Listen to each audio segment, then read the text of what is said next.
Après la perspective de devoir suspendre les camps au plus fort du confinement, le décret autorisant les camps d'été a enfin été publié jeudi 16 juin.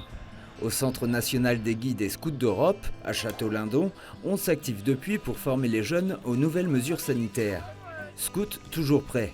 Même si le temps accordé à la préparation des camps est limité, les jeunes étaient quasiment déjà formés avant leur arrivée au CEP. Cette formation qu'on fait actuellement, ça s'appelle le CEP, le camp école préparatoire. Donc une formation a été proposée en ICEP, donc en ligne, où les formatrices qui nous forment en réel se sont mises derrière leurs ordinateurs et nous ont formé les guides via tous les outils internet.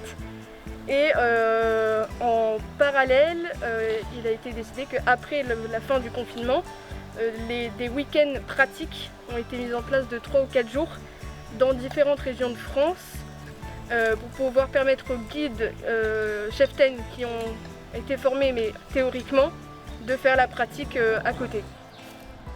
En restant en contact étroit avec la direction de la jeunesse, de l'éducation populaire et de la vie associative, les mouvements scouts comme celui-ci ont pu préparer en amont leur plan de bataille contre le coronavirus. Et vous allez faire un petit gâteau au chocolat avec sucre, farine, vous avez des œufs, le chocolat va arriver. Et la distribution des repas, donc elles se lavent les mains. Elles viennent chercher en ayant mis le masque et elles attendent chacune leur tour pour ne pas être trop proches et risquer de contaminer les cagettes des autres patrouilles. On limite les interactions entre les groupes pour éviter que ça se répande plus s'il y avait une maladie. Mais sur la tente là, actuellement, on relève vraiment tous les côtés de la tente afin qu'il y ait une aération et qu'on puisse vraiment aérer et permettre qu'il n'y ait pas de contamination, etc.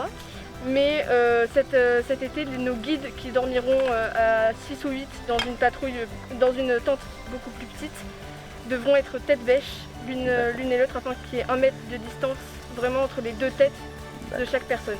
On est très heureuse de pouvoir camper cet été, c'est quand même une immense joie. On fera avec le protocole sanitaire qui a été donné par la GSE. Des mesures contraignantes, mais bien acceptées par les jeunes et qui permet malgré tout de préserver la pédagogie scout.